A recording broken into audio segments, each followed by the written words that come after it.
राधे राधे दोस्तों, आप सभी का स्वागत है आपके अपने ही YouTube channel Sonu sir commerce classes में। तो हिंदी कोर्स सब्जेक्ट का हम लोग डिस्कस कर रहे थे वितान दो आधार, जिसके कुछ कहानियाँ हम लोग डिस्कस कर चुके हैं, जिसका नाम है सिल्वर वेडिंग, जूझ, अतीत में दबे पाँव। और आज हम लोग अंतिम कहानी लेकर प्रस्तुत हैं, डायरी के पन्ने। तो उम्मीद है आप लोग अच्छी तरह से पढ़ रहे होंगे, और जिन्होंने पढ़ना शुरू नहीं किया है अभी भी, वो रिक्वेस्ट है उन सभी से कि आप लोग पढ़ना शुरू कर दें। तो चलिए हम लोग वीडियो को शुरू करते हैं। डायरी के पन्ने, ये अंतिम आप लोग का अध्याय है वितान दो का। तो ये डायरी के पन्ने जो है, इनके लेखक का नाम है एन फ्रैंक। ठीक है, याद रखिएगा। तो यहाँ पर जो है बहुविकल्प प्रश्न दिया गया है। तो पहला प्रश्न जो है वो लिखा हुआ है कि एन फ्रैंक की डायरी में किसका वर्णन किया गया है। एन फ्रैंक की डायरी में किसका वर्णन किया गया है। तो कुछ विकल्प दिया गया है कि द्वितीय विश्व युद्ध के दौरान यहूदियों पर हुए अत्याचार का, स्त्रियों पर हुए अत्याचार का, एन फ्रैंक के जीवन में आए संकट का, या उपयुक्त सभी। तो इसका सही उत्तर हो जाएगा उपयुक्त सभी हो जाएगा। ठीक है, यानी एन फ्रैंक की डायरी में किसका वर्णन किया गया कि इन सब बातों का वर्णन किया गया। द्वितीय विश्व युद्ध के दौरान यहूदियों पर हुए अत्याचार का, स्त्रियों पर हुए अत्याचार का, एन फ्रैंक के जीवन पर आए संकट का। ठीक है, तो द ऑप्शन हो जाएगा उपयुक्त सभी। दूसरे नंबर प्रश्न में पूछा गया है कि एन अज्ञातवास की परेशानियों से जूझते हुए भी अपनी पढ़ाई सामान्य रूप से करती हैं। ये कथन स्पष्ट करता है कि एन पर पढ़ाई का भूत सवार था। एन पढ़ाई के प्रति सजग थी। एन स्वयं को व्यस्त रखना चाहती थी। एन अपना समय व्यर्थ नहीं करना चाहती थी। तो इसका सही उत्तर हो जाएगा एन पढ़ाई के प्रति सजग थी, यानी पढ़ना बहुत ही इम्पोर्टेंट, पढ़ना बहुत ही महत्वपूर्ण है, ये उनको पता था, इसीलिए इसका सही उत्तर हो जाएगा एन पढ़ाई के प्रति सजग थी। तो ऑप्शन ब सही हो जाएगा। ठीक है, तीसरे प्रश्न में पूछा गया है कि डायरी के पन्ने पाठ में एन फ्रैंक स्त्री की सबसे बड़ी कुर्बानी किसे माना गया है।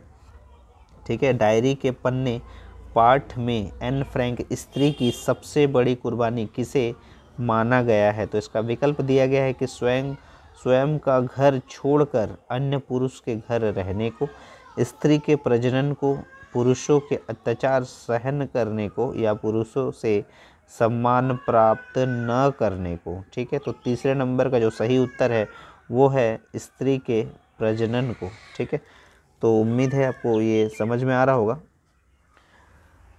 3 प्रश्न हम लोग अभी तक अध्ययन कर चुके हैं। चौथा नंबर प्रश्न में पूछा गया है कि डायरी के पन्ने पाठ में एन को पीटर की कौन सी बात बिल्कुल पसंद नहीं थी। ठीक है, तो डायरी के पन्ने पाठ में एन को पीटर की कौन सी बात बिल्कुल पसंद नहीं थी। तो इसमें कुछ विकल्प दिया गया है कि उसका नास्तिक होना, खाने के बारे में बात न करना, उसका बहुत अधिक बोलना, या उसकी आत्मीयता। तो चौथे नंबर का सही विकल्प हो जाएगा उसका नास्तिक होना। ठीक है, बिल्कुल भी पसंद नहीं था, ऑप्शन अ हो जाएगा। 5वें नंबर प्रश्न में आपको पूछा गया है कि डायरी के पन्ने पाठ में अज्ञातवास में रहते हुए एन फ्रैंक और उनके परिजनों का सामूहिक जीवन कैसा हो गया था।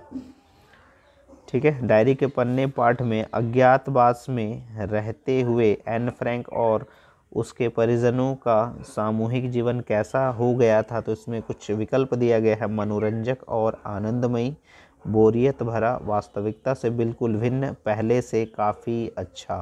तो इसका सही उत्तर है बोरियत भरा, ऑप्शन ब हो जाएगा। ठीक है ना। तो छठे नंबर प्रश्न में पूछा गया है कि डायरी के पन्ने पाठ में नायिका एन फ्रैंक का स्वभाव अंतर्मुखी किस कारण हो गया।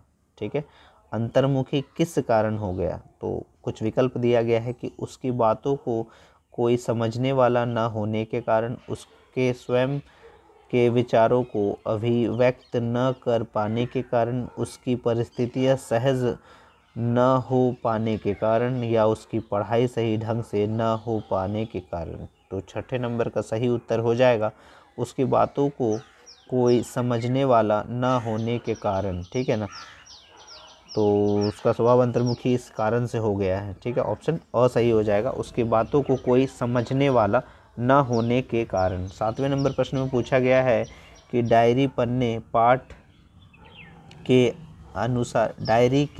पाठ के अनुसार द्वितीय विश्व युद्ध में डचों की क्या भूमिका रही। तो यहाँ पर कुछ विकल्प दिया गया है। डचों ने लोगों को बहुत सहयोग किया, डचों ने लोगों की व्यवस्था का सबसे अधिक लाभ उठाया, डचों ने युद्ध में घायल सैनिकों की सेवा की, या डचों ने लोगों को ज़रूरत का सम्मान उपलब्ध कराया। तो सातवें नंबर का सही उत्तर है कि डचों ने लोगों की व्यवस्था का सबसे अधिक लाभ उठाया। ऑप्शन ब सही है। ठीक है, आठवें नंबर प्रश्न में पूछा गया है कि एन फ्रैंक तथा वान परिवार अज्ञातवास में 4-4:30 बजे के बाद पढ़ क्यों नहीं पाते थे। ठीक है, क्या कारण था कि पढ़ नहीं पाते थे। तो कुछ विकल्प दिया गया, क्योंकि उस समय उन्हें उल्टी सीधी हरकतें सूझती थी, क्योंकि उस समय घर में अंधेरा करना होता था ताकि बाहर के लोगों को वे दिखाई न दे, क्योंकि उस समय रात जल्दी हो जाया करती थी, क्योंकि उस समय बाहर से हमले होना आरंभ हो जाया करते थे। तो इसका सही उत्तर है क्योंकि उस समय घर में अंधेरा करना होता था ताकि बाहर के लोगों को वह दिखाई न दे। ठीक है, ऑप्शन ब सही हो जाएगा। नौवें नंबर प्रश्न में पूछा गया है कि लेखिका के परिवार के साथ किसका परिवार छुपने के लिए जा रहा था। ठीक है, लेखिका के परिवार के साथ किसका परिवार छुपने के लिए जा रहा था।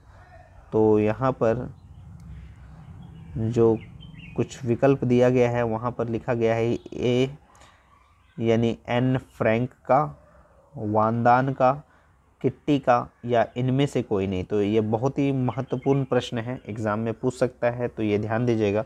तो इसका सही विकल्प हो जाएगा वानदान का, ऑप्शन ब सही हो जाएगा। 10वें नंबर प्रश्न में हम लोग आ गए, अंतिम प्रश्न है। 10वें नंबर प्रश्न में पूछा गया है कि डायरी के पन्ने की लेखिका एन फ्रैंक ने किसे संबोधित कर डायरी लिखी है। बहुत ही महत्वपूर्ण प्रश्न एग्ज़ाम में पूछ सकता है। डायरी के पन्ने की लेखिका एन फ्रैंक ने किसे संबोधित कर डायरी लिखी है, माँ को, बहन को, सहेली को, या गुड़िया को। तो इसका सही उत्तर हो जाएगा गुड़िया को, ऑप्शन द हो जाएगा। ठीक है, उम्मीद है आपको सारे क्वेश्चन जो है समझ में आए होंगे। डायरी के पन्ने बहुत ही महत्वपूर्ण कहानी है, इसको आप ध्यान से, इसका मल्टीपल चॉइस जो क्वेश्चन आपको बताया गया है बिल्कुल ध्यान से याद कीजिएगा। और हिंदी कोर सब्जेक्ट का हम लोग एग्ज़ाम स्कोरर बुक से एक एक अध्याय का मल्टीपल चॉइस क्वेश्चन आपको समझा दिए हैं। उम्मीद है आपको समझ में आया होगा, और अगर आपको समझ में आया है तो शेयर करें वीडियो को ज़्यादा से ज़्यादा। ठीक है, ताकि जो एग्ज़ाम दे रहे हैं आपके सहयोगी, आपके साथी, उनको कुछ सहयोग मिल सके, कुछ सहायता हो सके उनकी। ठीक है, तो आने वाले वीडियोस जो होंगे वो इंग्लिश कोर के होने वाले हैं, और जिनका इंग्लिश कोर है वो बिल्कुल भी मिस ना करें, चाहे वो साइंस के विद्यार्थी हो, चाहे वो आर्ट्स के विद्यार्थी हो, या कॉमर्स के विद्यार्थी हो, ये सभी के लिए है। और जुड़े रहिए सोनू सर कॉमर्स क्लासेस के साथ, क्योंकि नए नए वीडियोस अभी आने वाले हैं। आंसर की का भी आपको वीडियो मिल जाएगा जैसे आपको एग्ज़ाम होगा उसके बाद। ठीक है, और इसी तरह से आप लोग पढ़ाई करते रहिए, अच्छे से पढ़ाई कीजिए ताकि एग्ज़ाम में आप लोग अच्छे नंबरों से पास हो सके और अच्छा नॉलेज आप लोग को मिले। तो अगर आपको वीडियो पसंद आ रहा है तो ज़्यादा से ज़्यादा शेयर करें, लाइक करें, और अगर आप चैनल पर नए हैं तो चैनल को सब्सक्राइब कर ले, और टेलीग्राम चैनल से भी जुड़ जाए ताकि आपको नए नए अपडेट मिलते रहेगा। कुछ किसी भी तरह का कुछ भी नया अपडेट अगर होता है तो आपको मिल जाएगा। तो जुड़े रहिए सोनू सर कॉमर्स क्लासेस के साथ। तब तक के लिए राधे राधे दोस्तों।